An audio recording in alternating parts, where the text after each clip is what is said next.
ঈশ্বরচন্দ্র বিদ্যাসাগরের মূর্তি ভেঙেছিল, যে বিজেপির নেতারা কবিগুরু রবীন্দ্রনাথ ঠাকুরকে বামপন্থীর প্রোডাক্ট বলে, যে বিজেপির নেতারা বাংলার কৃষ্টি সংস্কৃতি নিয়ে তাচ্ছিল্য ব্যঙ্গ বিদ্রুপ করে, যে বিজেপির নেতারা ইলেকশনে ময়দানে লড়াইয়ে জিততে না পেরে গরিব মানুষকে ভাতে মারার পরিকল্পনা, ষড়যন্ত্র, নির্লজ্জ প্রচেষ্টা করে বাংলার মানুষের টাকা গায়ের জোরে গাজোয়ারি করে আটকে রাখে, সেই বিজেপির একটাই পরিচয়, এই বিজেপি বাংলা বিরোধী। আজকে যদি কেউ বাংলায় কথা বলছে, কিসের এত আপনাদের গায়ে জ্বালা, কেন এত গাত্রদাহ?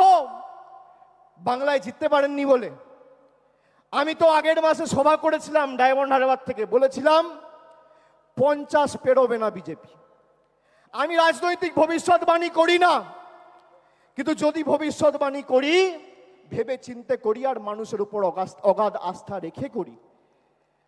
আমি আপনাদের দায়িত্ব নিয়ে বলছি, যেভাবে এরা বাংলার মানুষকে লাঞ্ছিত, নিপীড়িত, অত্যাচারিত, অপমানিত, শোষিত করেছে দিনের পর দিন, খালি নিজের ঔদ্ধত্য, অহংকার আর দম্ভের কারণে যে কটা ছাইপাস আর গুটি কয়েকটা বাংলা বিরোধী পড়ে রয়েছে, তাদেরকে ঝেঁটিয়ে বিদায় দিয়ে আমাদের বঙ্গোপসাগরে ফেলতে হবে।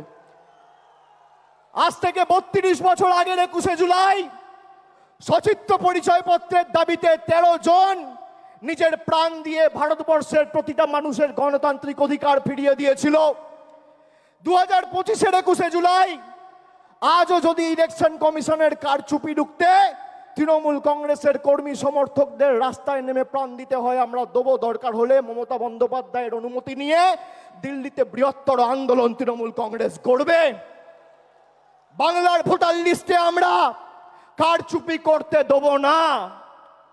আর বিজেপি দলকে বলে রাখবো, মাইকের আওয়াজ যত দূর যাচ্ছে, বাংলার মানুষের ক্ষমতা আপনারা দেখেছেন।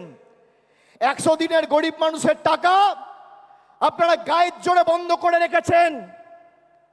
আমরা দিল্লিতে গেছি আন্দোলন করতে, জনজাতি, মূলবাসী, তপশিলি জাতি, উপজাতি সম্প্রদায়ের প্রতিনিধি, জনপ্রতিনিধি চুলের মুঠি ধরে মহিলাদের টানতে টানতে, ছেঁচড়াতে ছেঁচড়াতে আপনারা কৃষি ভবন থেকে দিল্লি পুলিশকে দিয়ে বার করেছে।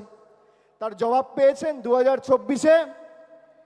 এবার কি করছে আসাম ফরেন ট্রাইব্যুনাল, যার বাংলার মাটিতে কোনো এখতিয়ার নেই, সেই আসাম ফরেন ট্রাইব্যুনালকে দিয়ে চিঠি পাঠিয়ে রাজবংশী ভাইদের বলছে তোমরা বাংলাদেশি। আমরা বাংলায় কথা বলি, আমাদের অপরাধ 100 বার বাংলায় কথা বলবো।